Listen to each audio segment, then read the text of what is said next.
Thank you. My name is Vanessa Beasley, and it's my honor to be the moderator tonight. I'm the Dean of the Martha Rivers Ingram Commons here at Vanderbilt. I'm also a Vanderbilt alum. I graduated in 1988, having served my time at WRVU and also in an administrative capacity for Vanderbilt Student Communications. And I think that's the way I'd like to start. I want to give a shout out to Vanderbilt Student Communications.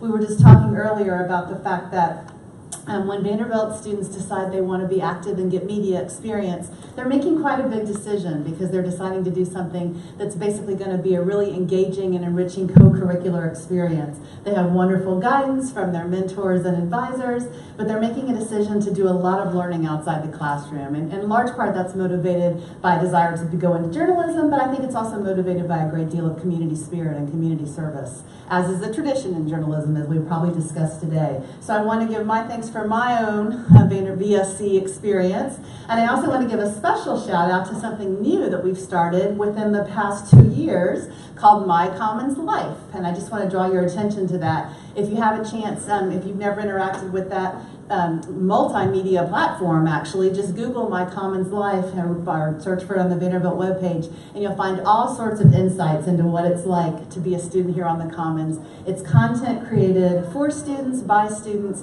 and I learned things from watching, My Commons Crib and the cute videos that you see about what's happening in the decorations inside of the room. So I'm really grateful for that series too, and wanted to draw it to your attention. The last thing I'm grateful for is the chance as a Vanderbilt faculty member who cares about media, who teaches about media, is that I have been able over the years to work with and get to know, teach, serve on committees with really wonderful students who go on to do amazing things in the world of journalism in the United States right now. And so that's why it's such a pleasure to be your moderator today. As you know, the title of our event today is The White House and the First Amendment, and we're very fortunate to have two Vanderbilt alums here with us today. I'm going to let them tell you a little bit more about their roles and their path, but permit me to give a very brief introduction of both of our speakers. To my far right, your far left, is Jillian Hughes, class of 2011. Jillian was just also sharing with me that she was a Viewceptor, so yay Viewceptors in the room, I know, Agatha. She's currently a White House producer at CBS News, and she'll be talking about her experiences there. And then between Jillian and myself is Michael Warren, whose Bachelor of Arts degree was granted in 2010, and he is senior writer at the Weekly Standard. And Michael and I were on the board for Vanderbilt Student Communications together, and we're just sharing notes about that. Jillian was in my mass media and politics class. Can you see why I feel this is a lot about me right now? It's feeling pretty good to be me today. But what we're going to do is have a wonderful conversation. We really appreciate your coming. Obviously, this is an important topic every day, but especially today as part of our Constitution Day series of events here at Vanderbilt. So what I've asked both of our speakers to do is just basically start by giving you an introduction of who they are, what their current roles are, and I thought especially for the students in the room, it might be interesting for you to hear just a little bit about their career path and then how they got into these positions, and then we'll move more substantively into the topic of the day, if that's all right. So would one of you like to begin by introducing yourselves? Sure. So Jillian Hughes, you guys just heard the introduction of me and my current job at CBS. I think the most interesting thing for students currently in school is sort of how I got from what I was doing at Vanderbilt to my current job.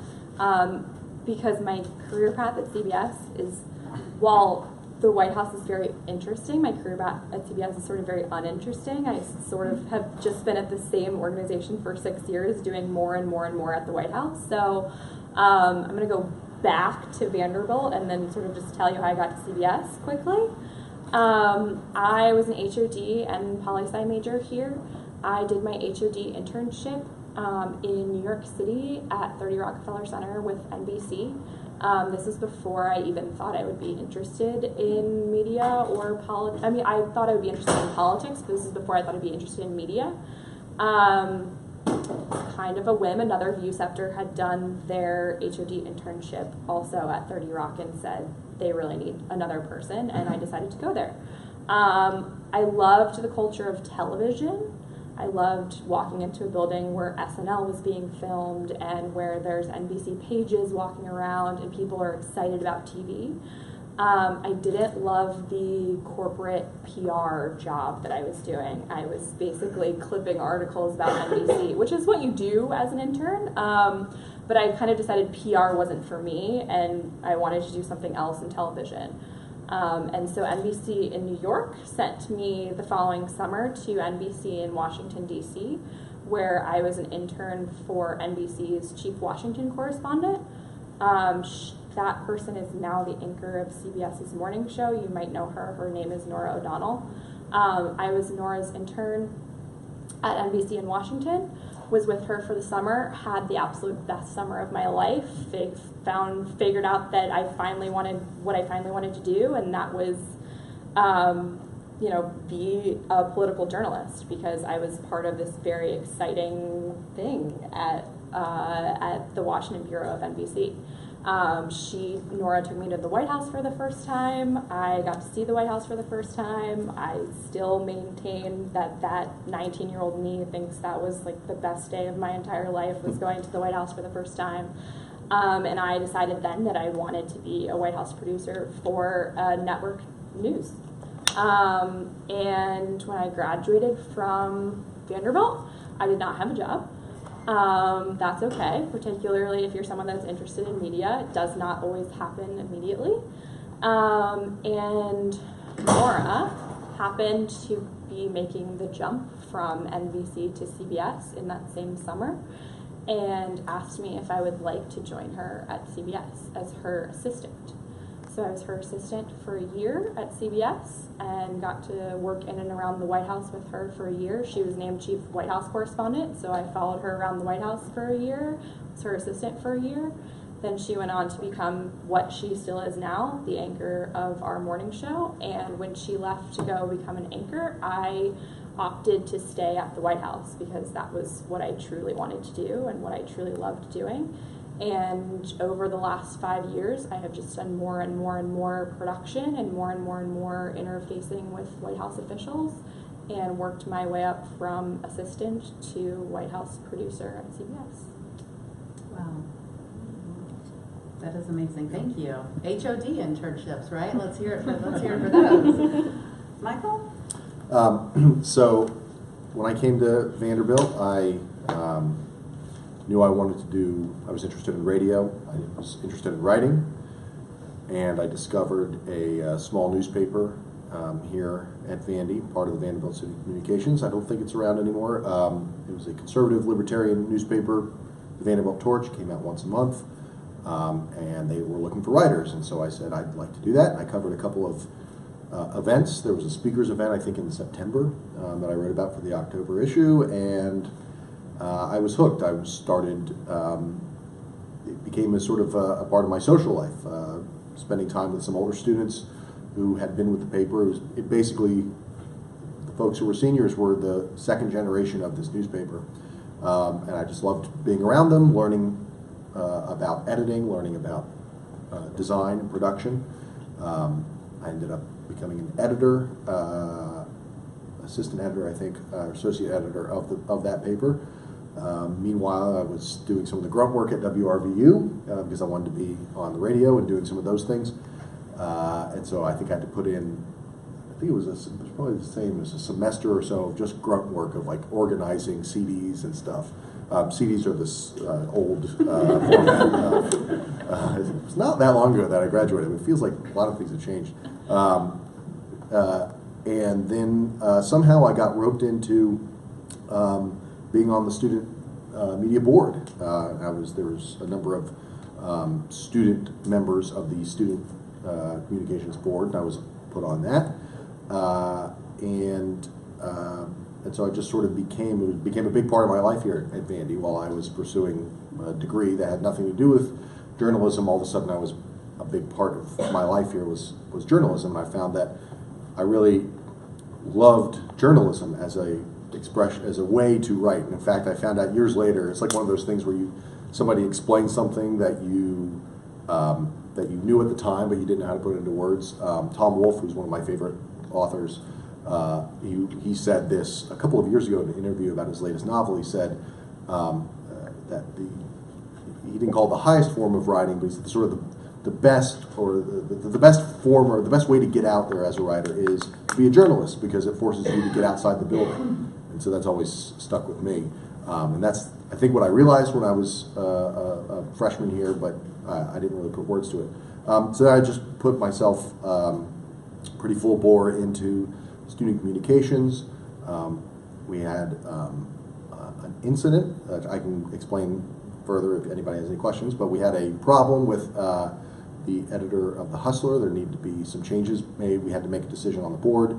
We ended up firing the editor, and then we had no editor. In fact, I remember the day that happened, we had a significant walkout from other staff. It was a very difficult decision. We had significant walkout from other staff, and it was the night that Vanderbilt beat #1 ranked Tennessee at Memorial, after Tennessee had beat #1 ranked Memphis. So it was like Tennessee, the state of Tennessee, and basketball. It was like huge news, and it was crazy. It was great, and we didn't have a staff, enough of the staff at The Hustler.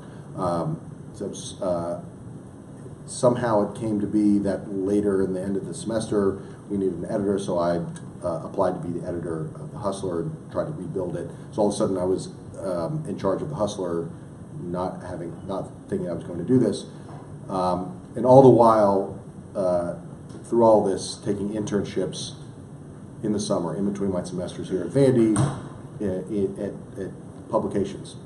I went to, and I was always in Washington. I don't know why, but I just was interested in political journalism, so I interned at the Washington Examiner, which at the time was a local tabloid, really great local news, great local sports coverage, actually. Interned there, interned at the Washington office for National Review, which is a magazine based in New York, a conservative magazine, comes out every 2 weeks. I did an internship at the Washington office there, which is no longer there. And then in April of my senior year here, I was living over off of Elliston Place, and I got a call that I had been approved for a year-long fellowship from an outside organization at the Weekly Standard, which is a competitor of National Review. It was a magazine that I've been reading here at Vandy. I was getting it every day, every week, delivered to my mailbox, and I fell in love with the magazine, and then they offered me a job, a year-long fellowship. I worked underneath Fred Barnes, who's one of the founders of the magazine. He's I think, a big shot in political journalism in Washington. He was on the McLaughlin Group, which was this big debate show in its time, sort of started the whole idea of television debate shows. He was a moderator and one of the questioners at one of the 1984 presidential debates. And so I got to work for him, and I got to do a lot of like scut work, things like making sure he was on time for meetings, radio interviews, doing research for his weekly articles, writing letters to people, telling them where they could buy glasses like his, because people liked the glasses that he wore on TV, and doing all that sorts of things. And all the while, Fred was encouraging me to write. And so I started writing for the Weekly Standard's website. I got my first magazine article so I graduated in May. I moved up to Washington from here at the very end of May, started in June. I think in August I got a magazine article, which was really exciting for me. It was about a congressional race in Virginia, and I got to go around and follow one of the candidates. And I just started covering campaigns, and the next thing I knew, I was offered a full-time job on staff, and I don't know how to find another job because I've only been there ever since. So I've covered campaigns, I covered Congress.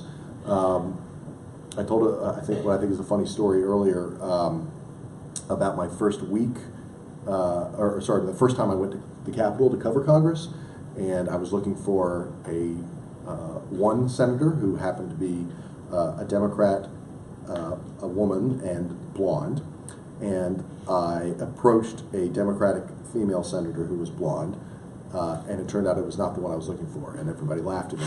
So that was a learning experience. And that is very easy to do. Yeah, very easy to do. It was. I thought it was Senator Gillibrand, and it was Senator Landrieu, and it was. And I got I once asked, standing outside of the Senate floor, how to find the Senate floor. Yeah. And they were like, "You're here." Those are fun moments. The best is when all the veteran reporters laugh at you. And so I covered Congress, I covered campaigns, I covered 2 presidential campaigns, the 2012 primaries and the 2016 primaries. I think my title changed. I was basically doing the same thing, reporter, staff writer, and then I had a short stint as the online editor last year. And then when Donald Trump was elected president, we had to figure out what we were going to do. We were we're a conservative magazine. We're very generally opposed to Donald Trump during the primaries and during the general election. And so we had to figure out what we were going to do. And our new editor, Steve Hayes, said, let's just cover the White House. And so he asked me to do it. So now every day I write 5 days a week a newsletter that's a reported newsletter. I report on the White House. I cover it and all of it, the fun that comes from covering the White House in print. And that's where I am. That's what I do. Wow, thank you both for that fascinating and illuminating glimpse into your journey, which sounds like find somebody who needs a famous person who needs an assistant or someone to be and do whatever they want. Yeah, that's what it sounds like. And then don't ever leave for 6 years. Yeah, don't leave. Stay in your job. Well, in journalism, that's great advice because there's not that many anymore. So let's start with some general questions, and then we were all in agreement that some of the most energy at these things comes from the question and answer with the audience. So we will be mindful of time and make sure we leave time for that too. But I'm just interested in you guys making some sort of opening or maybe even kind of normative statement. You know, you both cover the White House. Our topic is the White House and the First Amendment. Surely, as journalists, you have feelings about how that relationship is supposed to work. So I guess the question is perhaps a two-parter. How is it supposed to work? What are your commitments to how it's supposed to work to be a journalist protected by the First Amendment in the White House? And then do you have any experience that specifically speak to maybe how that is or isn't working lately? Sure. Why don't you go?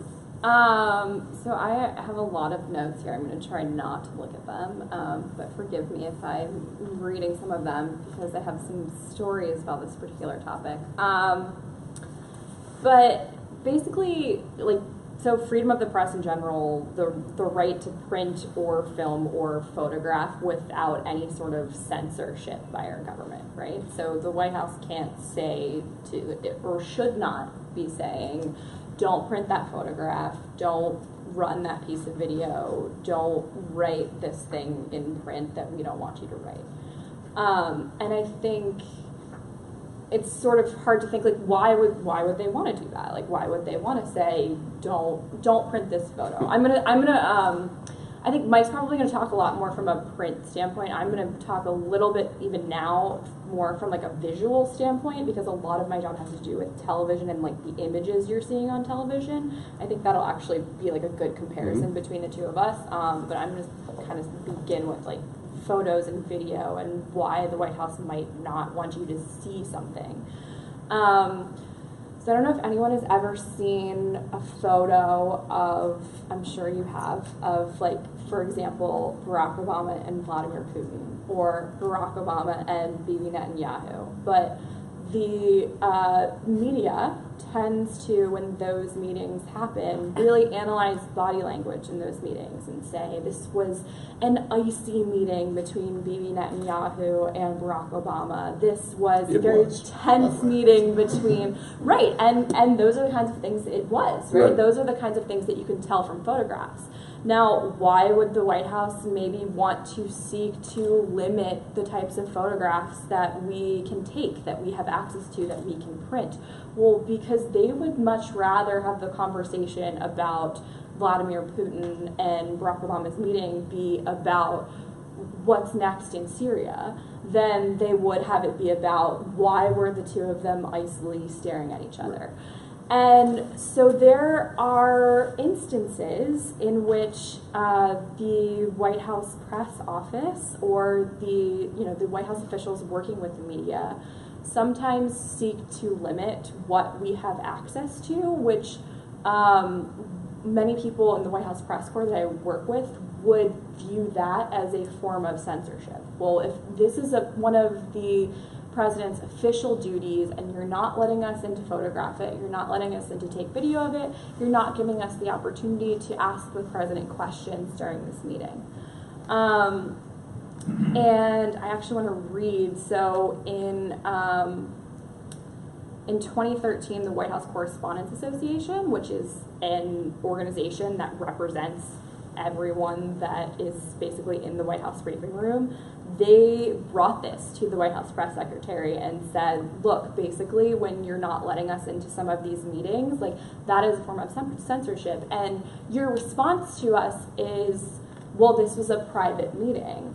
But then what would happen very often is maybe too strong of a word. What would happen sometimes is if it was a newsworthy meeting, the White House photographer would then put out a White House photo or a White House video on social media of that meeting happening when they had never let the press in. So then immediately it goes from, well, if this was a private meeting, how could it be private if the White House photographer or the White House photo staff just made it a very public moment? And so the White House Correspondents Association wrote this to the press secretary. They said, journalists are routinely being denied the right to photograph or videotape the president while he's performing his official duties. As surely as if they were placing a hand over a journalist's camera lens, officials in this administration are blocking the public from having an independent view of important functions of the executive branch of the government. And they cited in that letter 7 different instances in which the Obama administration had denied the press access to a meeting and then later in the day released a White House photo of the meeting. And some of examples, like one of them was a meeting with Hillary Clinton, one of them was a meeting with Malala. And I feel like some people are sort of like, well, what possibly could have happened in a meeting with Hillary Clinton? Like, what, that Barack Obama and Hillary, like, that seems like a friendly meeting. Or like, what is Malala really going to say that's super controversial to Barack Obama, right? Like, why does it matter if you're there or not? But our argument as members of the White House press corps would be, we should always be in that room if it's not a private moment, and we should always have the opportunity not even only to photograph or videotape what's going on in the White House, but also to be there as a press corps to shout questions at the president, to ask questions, to constantly have access to him. That's the first argument. And then the second argument is, well, if we say it's okay that this meeting can happen and you can just release a White House photo and we're just going to take that and we're going to print that White House photo, not only does that sound like what happens in countries without a free press, it sounds, you could compare that to things that happen in Russia or China, but that's also a very slippery slope that you set up. So if we can't be in the meeting with Obama and Hillary to take a photo or to shout a question or to get video, then what's to stop them from saying, now you can't be in the meeting with Vladimir Putin? So that that's my overall, sort of from like a photo perspective, how I view or from a visual perspective, how I sort of view the relationship between the White House media staff and the White House press corps from a visual perspective. Now there's also the same argument can also be made from a more journalistic perspective of we should constantly have the ability to ask questions. We should constantly have the chance to question White House officials. Sure, they constantly have the message that they want to put out, and they should be allowed to, as a White House, to put whatever message that they want to put out. But the press, in turn, if you're going to give us your message and you're going to say, here's the press release and here's what we want you to write, then the relationship there from our standpoint has to be, okay, well, we're here to ask you follow-up questions and we're here to hold you accountable for what you're saying you want us to write. You're coming from a certain perspective here, so give us a chance to say something back. And one story that I just briefly want to tell on that is the second, I'm sure some of you might have seen this, but the second day of the Trump administration, Sean Spicer came out into the briefing room for the very first time, and he came out with a very specific message, which was that he was upset that in the media's reporting about the crowd size at inauguration, and he came with photos and came with statistics and said that this is the most watched inauguration both in person and around the world, period. I was in that room. I was in the back row for that briefing, and I think one of the most striking things was that he was yelling at us, but what I think gets lost sometimes in the discussion of that first briefing of Sean is one of the most striking things for us in the White House briefing room, which is a room that is built for journalists to ask questions. He said what he wanted to say and delivered what he thought we should be writing, and then left the podium and did not take a single question. And that is not what the James Brady briefing room is for. And that is definitely not their relationship, the give and take relationship that sort of should happen between the White House and the press corps. It should be, here's the message we want to send to you all, and now what would you like to ask about it? And that experience with Sean is not something that should be applied to every single press briefing or the rest of the administration at all. This administration actually, I feel like I need to give credit where credit is due. This administration is actually very good at putting senior White House officials and cabinet secretaries behind the podium in the briefing room and giving the press corps a lot of access to Secretary Mnuchin on tax reform, or OMB Director Mick Mulvaney on the budget process. Kellyanne Conway will come to the White House driveway every single morning and answer questions from the press. We'll just run into her and she'll answer whatever we would like to ask her. So that is something that hasn't continued to happen over the rest of this administration, and this administration does tend to be rather accessible, at least with senior level officials, and giving us an opportunity to take questions. But I think it's just that second day is a very good illustration of how it did work and how it really isn't supposed to work. Yeah. Thank you, Jillian. Sure. Yeah, I thought what you said about the photos is really interesting, and your example was from, I think we had this idea that the Trump administration is the first to really sort of put a cramp on the style of the press. That was from the Obama administration. In fact, this is the goal of every White House, is to control the message, and some are more artful at doing it than others. Some are more obvious at doing it than others. But that is, if you think of it in terms of sort of adversarial, the press's sort of job really is to push back against that tendency.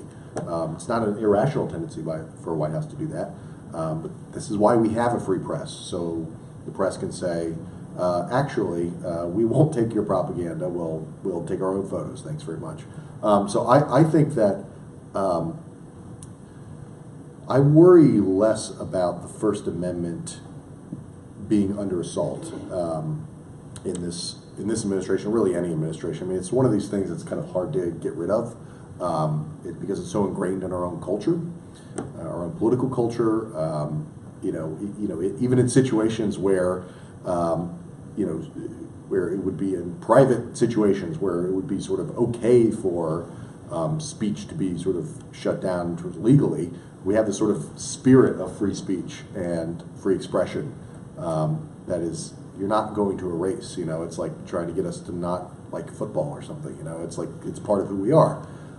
So I worry a lot more, and I'm stealing this from a great article that was published a couple weeks ago in the Atlantic.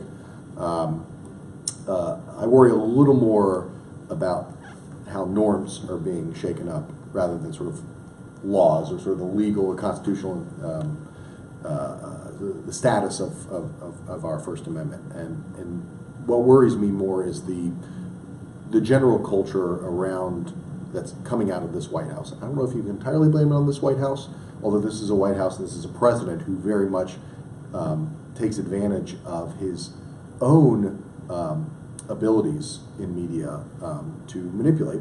But also, I think what tends to happen as well is you have reactions to that which make things worse as well.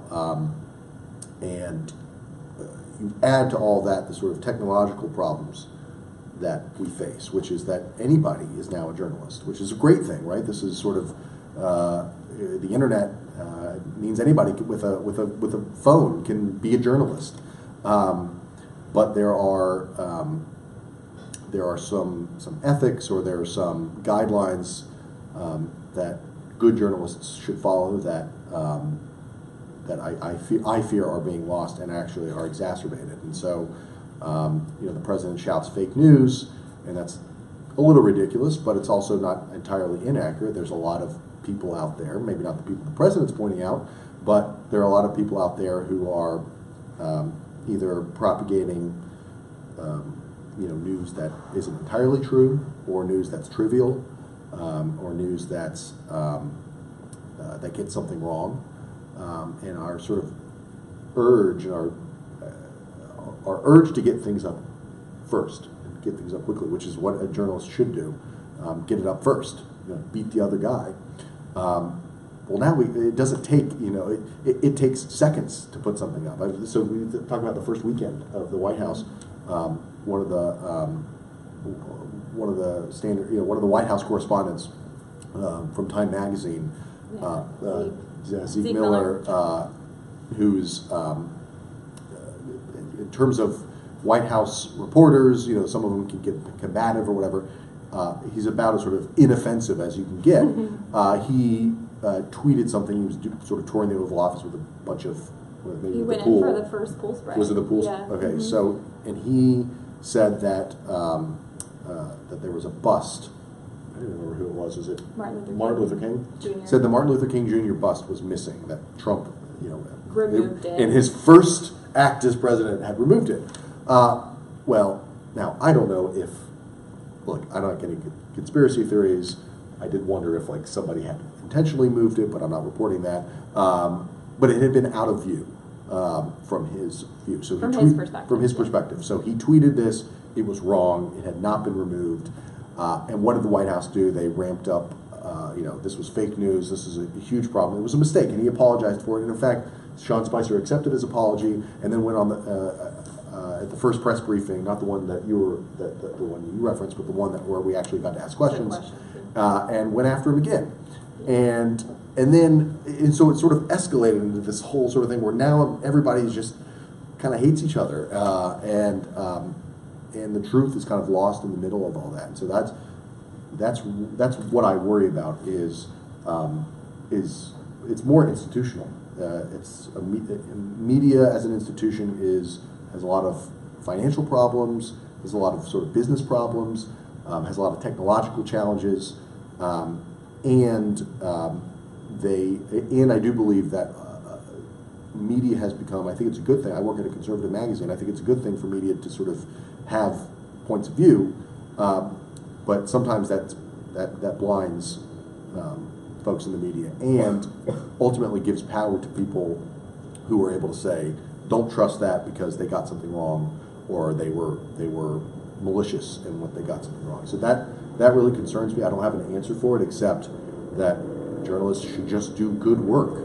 I'll just say this: I'm publishing something tomorrow about a news organization that basically broke all the rules of what you should do when reporting on a White House story.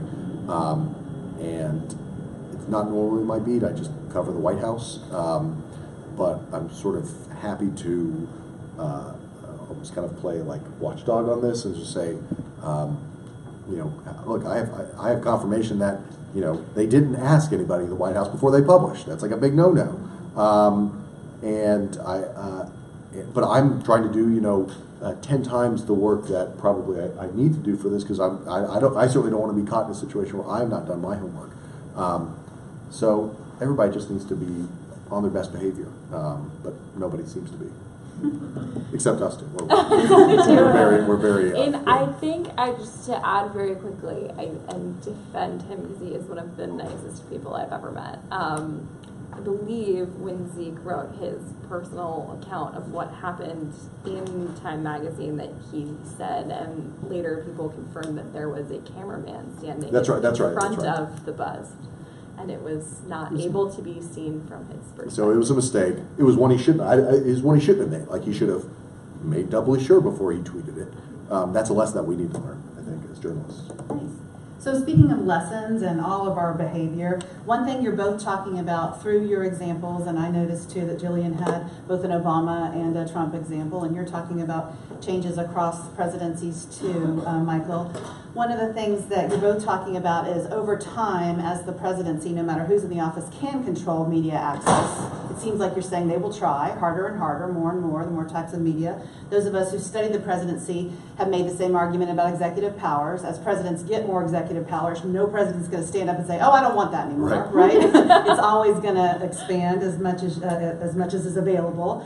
So that means, if that's the White House's sort of trajectory, and your job is to be the watchdog, what's our job? What would you say that citizens and consumers of media, from your perspective, what's our job? How should we protect the relationship between the First Amendment and the White House? I have a thought on that. Sure.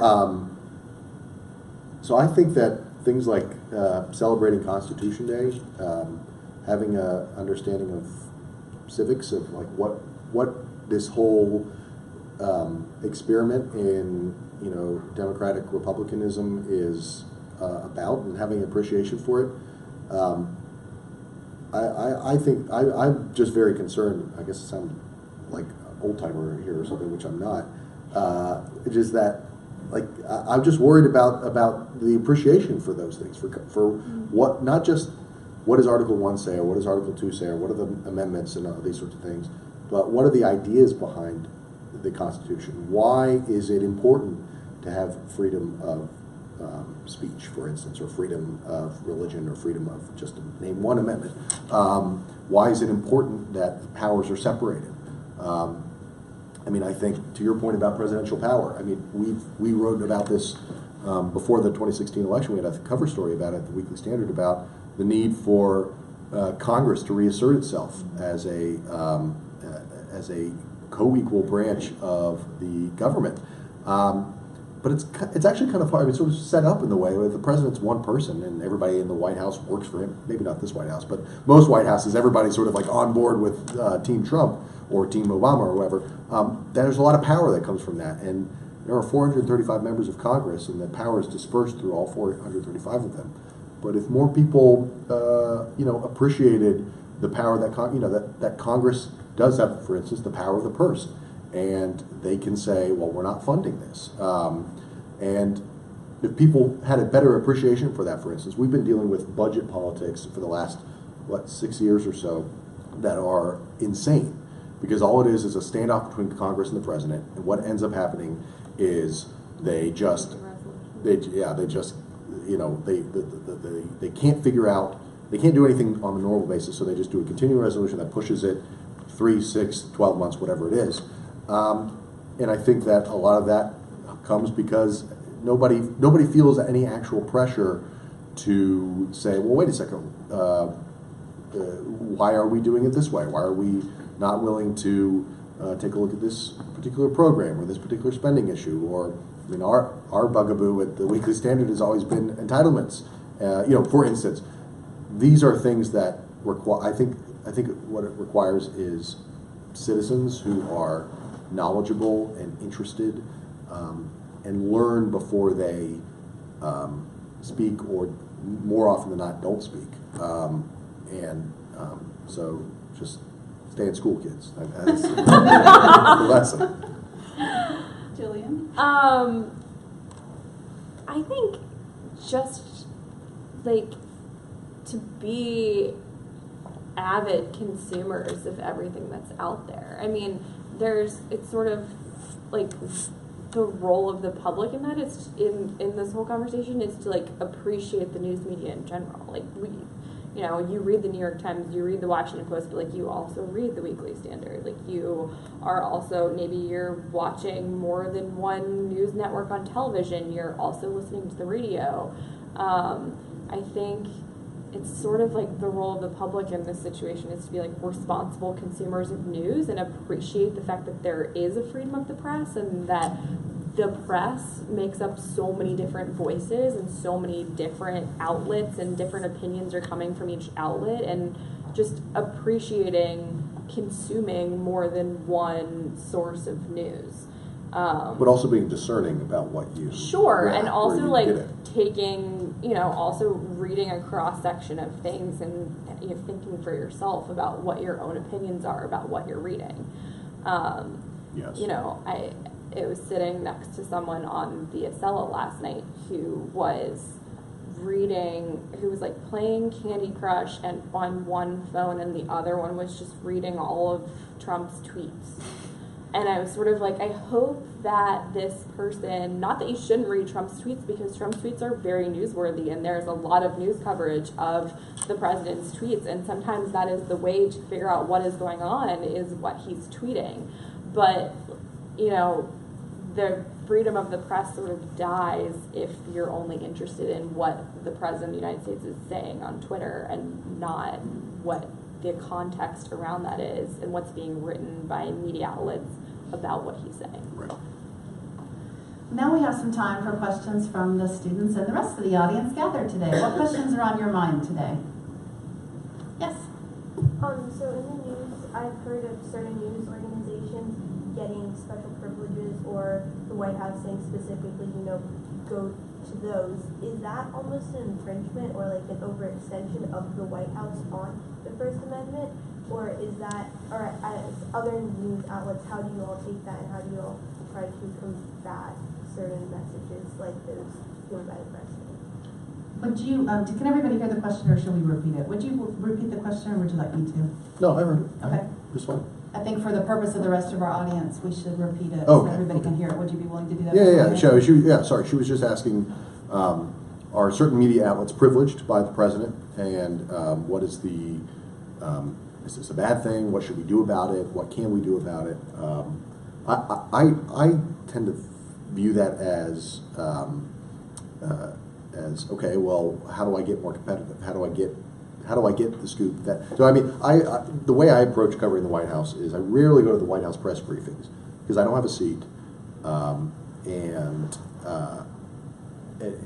because of the nature of my outlet, the kind of questions that I'm asking, it's not always fruitful to spend my time doing that. I'm not capturing photos and videos, for instance, and I don't have that nice seat that Major has in the front row. Yeah.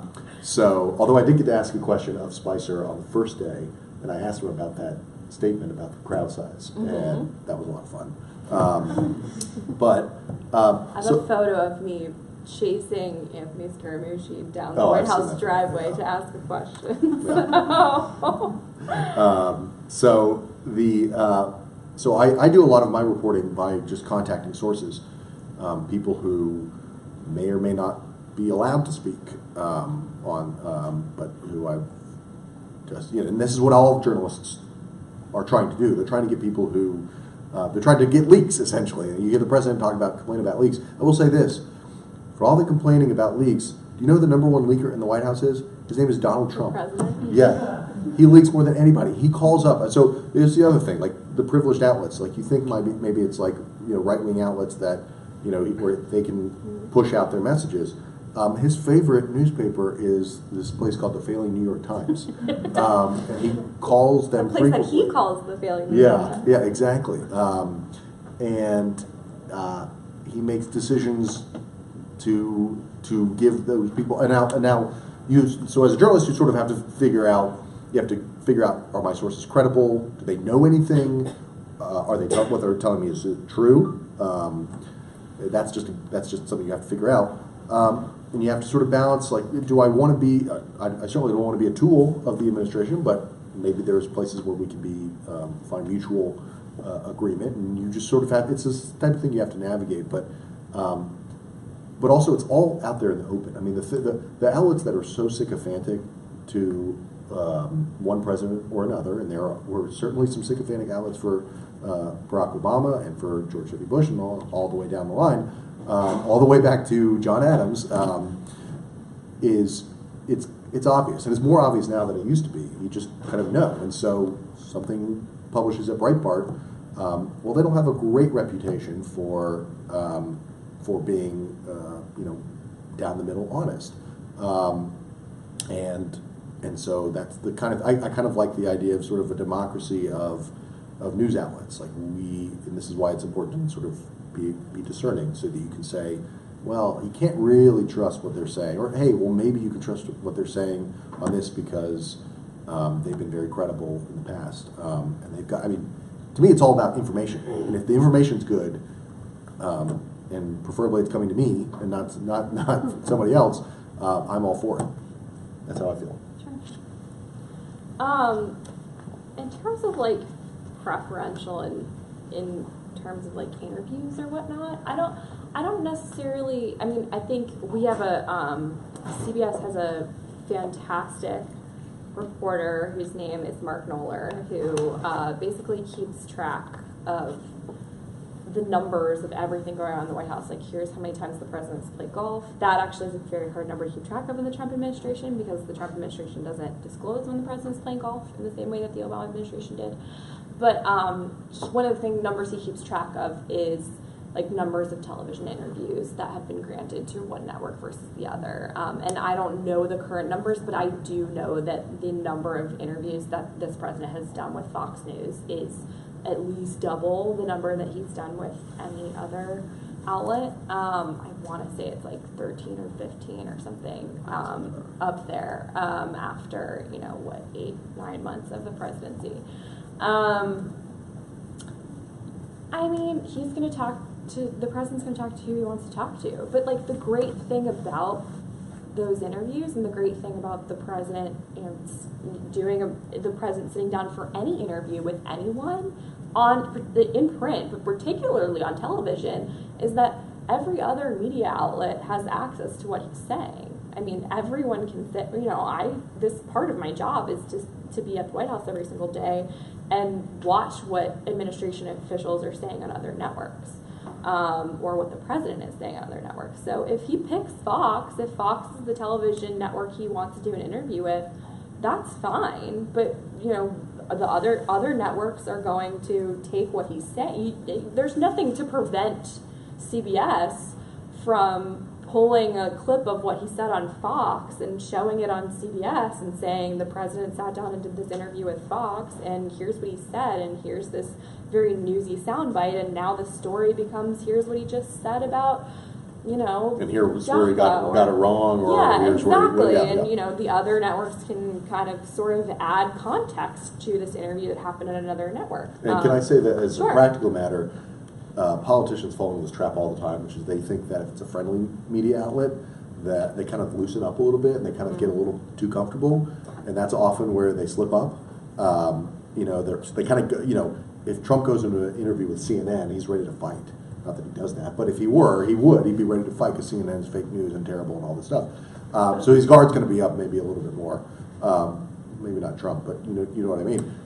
A lot of politicians, they let their guard down when it's with a friendly outlet. We have one of our senior editors been with us from the beginning. We called the candidate killer, because he would interview potential presidential candidates and have some depth. And these would be actually very praiseworthy profiles. He did one of Mitch Daniels, who's now the president of Purdue, but at the time he was the governor of Indiana, thinking about running. And Andy did a piece on him, in which he said, I can't even remember what the quote was, but he said something that was totally devastating in this interview. Did something that was totally devastating to his hopes as being the presidential candidate. So sometimes it can be good to have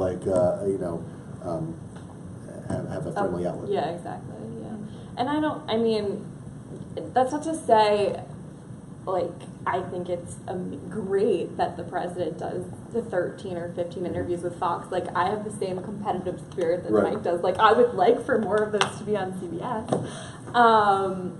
But, you know, it doesn't prevent any of us, for even when he sits down with the New York Times, when Maggie Huberman and Glenn Fresh walk into the Oval Office, like, they print the entire transcript that is on, like, at least the parts of the transcript that are on the record. They print the entire transcript in the New York Times of what the president said, and we're then all able to use that information. Like, more interviews with the president are good, no matter who's doing them. I want to know what the president is saying about whoever's asking him the questions. Thank you. Did you have a question? Yes, I did. I actually had two maybe, but my first one is, how do you sort of reconcile the idea of like consent, like getting the White House's permission in printing, but also like if there's really important news that everyone should know? Has there ever been a situation where you had to sort of answer this question, what did you choose? And then my second question would be like, how would you say your personal opinion sometimes affects the works that you do? Do you sometimes choose not to do certain works because of your opinions, or how do you think it affects you? So she asked the first question. Wait, what was the first question? Consent, like, but consent about like what? Like, what are you? Well, like just like consent about a piece of news that maybe it's like important to the White House, but like you believe it's also important for the world to know. You mean important for the White House not to get out? And the White House says like, oh, I don't want you to like release this, but like it's really you believe it's important. Yeah. So a question of whether the White House is putting pressure not to report on something, but you want to report on it because it's news. And the second question was about like, how do you think your personal opinions and how that affects. I don't know. I mean, so if you work in the White House, so this is interesting because this has come up several times in the Trump White House. If you work in the White House, work around the president, you have to assume everything's on the record. And the way I approach it is everything's on the record unless we agree that it's off or on background or something like that. Now, you play. Tell me we're about to talk about Ryan Elizabeth. No, I was not even thinking about it, but that's a good one. I was just thinking about the last night the lawyers. So Trump's lawyers were speaking at a restaurant in Washington, and the New York Times reporter was sitting right next to them and overheard them talking about. Anyway, and then ran a story, had a great scoop from it. And they certainly didn't get their consent, but it's public. Anyone else could have been at that restaurant. That's right. And so, but you do have to sort of, okay, well, there have been times where sources have given me stuff that, well, I suppose I could run with that, but is it more valuable for me to cultivate trust with this source and not burn a bridge too soon until I get the goods, or what? So it's a judgment. It's a judgment call, but it's all judgment, and that's why it takes time and experience to sort of learn that. It's good to have mentors around to be able to say, what would you do? What would you do? Yeah. Even though usually the answer is go with it, run with it. You have to balance it. I actually think the Ryan Lizzo example is a really good one. So I'm sure I don't. Does everybody know the Scaramucci Ryan Lizzo? Know the story. I can give a little bit of background on the story. So so Anthony Scaramucci was the White House. Did they call him press secretary? He was communications director. Yeah. Sorry, I get confused. For like 11 days. Stood behind the podium. But he was he was the communications director after Mike Dubke left. Technically after Sean Spicer had been back in the position as an interim. Yeah. No, it's but the White House Sean is kind of a mess. Stayed after. Yeah, I don't know. Anyway, Anyway, Anthony Scaramucci was in the White House in a communications role for 10 days.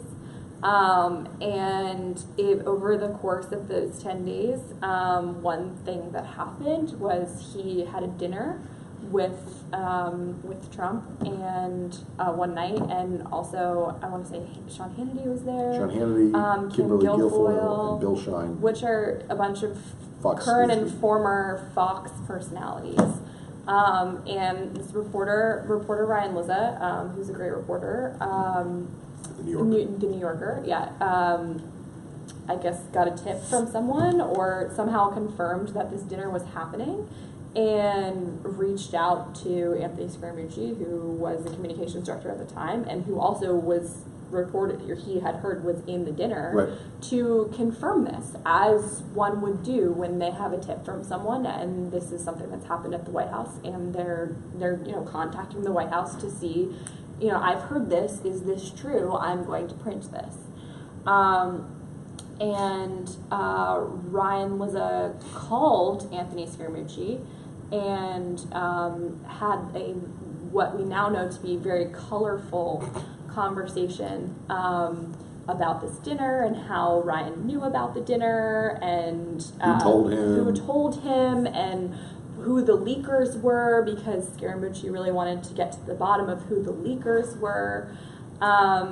And nowhere in this, well, actually, I want to say nowhere in this conversation did he say anything was off the record, but I think it was the beginning of their conversation was not deemed to be off the record, but later in the conversation he said something was off the record. Ryan only agreed to something at the end of the conversation, being off the record. Exactly. Right. And so per their agreement, nothing from the beginning of their conversation, which later came out that Ryan had recorded, was off the record. And so journalistically, all of that, everything colorful that Anthony Scaramucci said, which included some expletives about Steve Bannon and some other things, was all on the record. And Ryan decided these expletives, these comments that the brand new White House communications director is making are newsworthy, and the public needs to read this, and so I'm going to print it.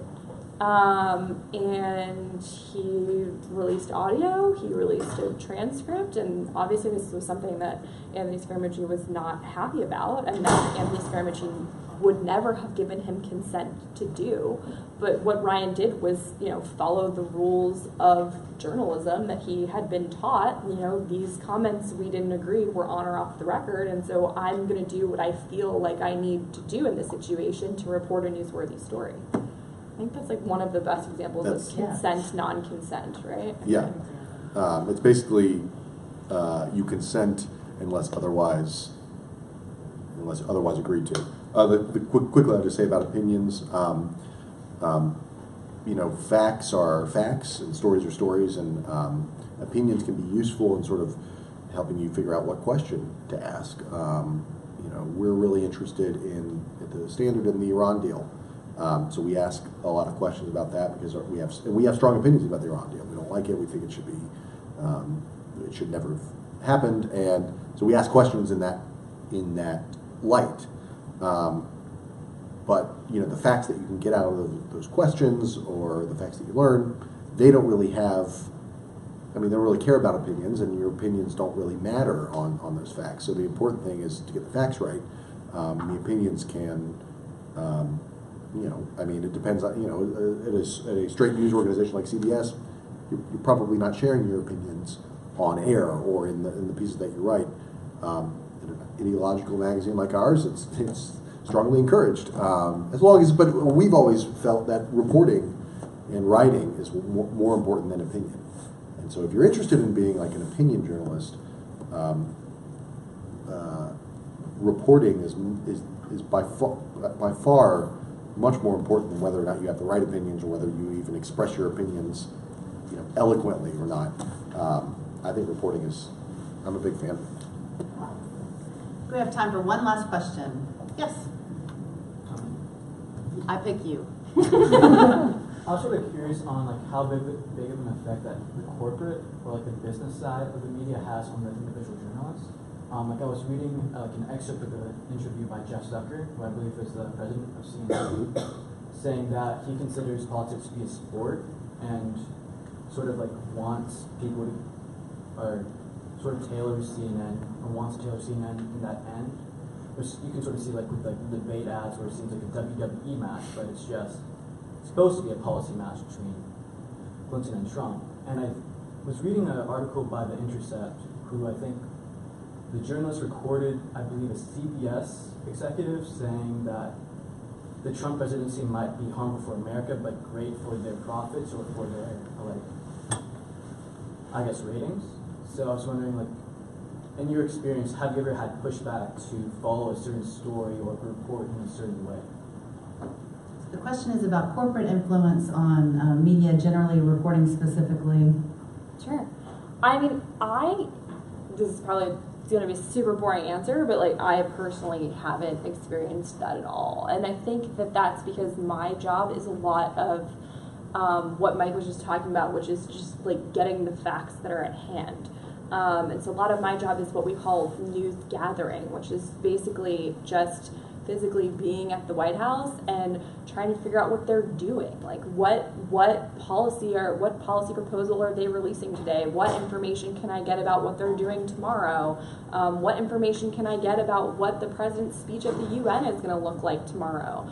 Like a lot of what I'm getting day to day or trying to report on day to day is just like the facts of what's actually going on inside of this White House. And no one at the business level in CBS has really ever sought to influence that because everyone wants that. Like everyone at CBS wants to know what's going on with the president and what policy is he after next and when are we going to build the wall and what's happening with DACA and like all of these things. So, you know, to me, at least in my role, that's just like not something that I've experienced because it's more of like more, like give us more, like what we need to know more about what's happening at the White House. We need to know because you know the executive branch, like this is the biggest story in news right now. So it's not like don't report on this or don't do this or this is, you know, we're pushing back on anything you're doing. It's just like give us more. How much more can you find out?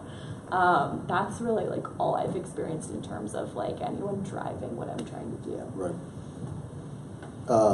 Well, yeah, journalism is a business, so business concerns are important and valid. It costs money to pay journalists and to, you know, buy printer ink or to buy bandwidth or whatever. So, and it's an important part of our journalism culture as well.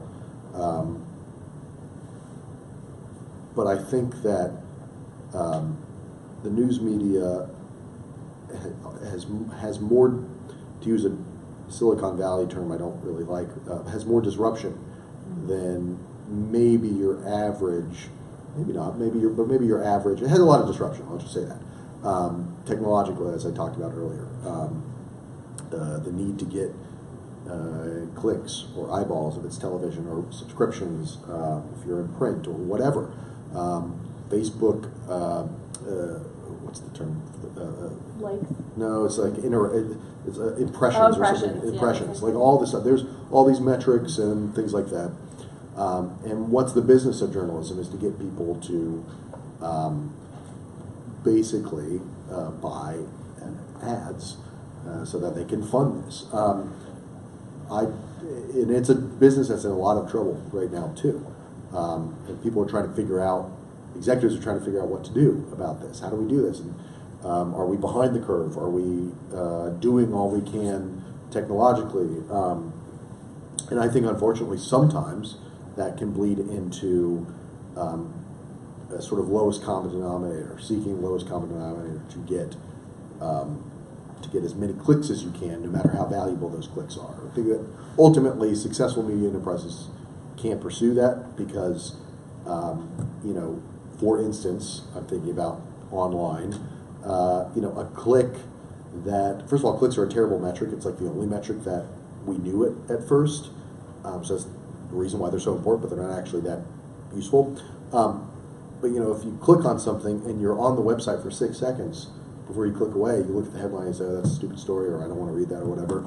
Well, how valuable is that click compared to the click that gets you to the website and you read the entire article, oh, and then you click on this article because that interested you, and all of a sudden the ads are, you know, and so I think long term it's probably not good, but this is nobody knows what they're doing in media, and I think that's something we're all struggling to figure out how to do it, and figure out all this technology that is it seems to have more control over us, and this sort of big institutions. I mean, Facebook is a media player, and it's a little scary to think about Facebook sort of being how a lot of people, you know, they have this choice about how people funnel their news.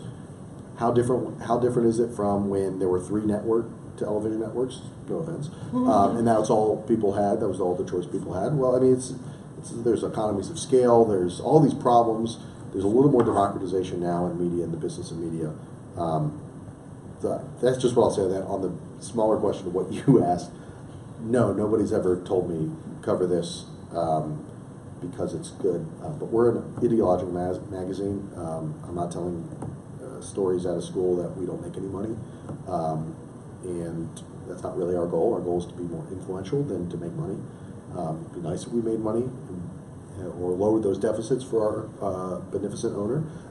But we're in the business more of saying, you know, we have influence in the White House or on Capitol Hill, and we are read in, you know, Speaker Ryan's office, or, you know, we are changing the story. So it's not something I'm very familiar with. We are at time, and I know other people have other obligations, so I want to say something to our panelists in particular. As a Vanderbilt alum, but also as a faculty member, I'm just so proud of you. So proud of you. You know, it's really moving to hear me, just as a citizen, hear the way you talk about finding the facts and getting the reporting right and getting more information and getting it out to citizens, regardless of the venue or the goals that you have for the work. So thank you for doing the work, and thank you for doing it so well in a way that makes us all so proud. And thank you for taking time out of what I know was every day is a busy news day for both of you if you cover the White House. Thank you for taking the time for being with us here today and celebrating this small part of what we like to think about, which is our responsibilities as citizens here on Constitution Day. So thank you very much. Thanks for coming.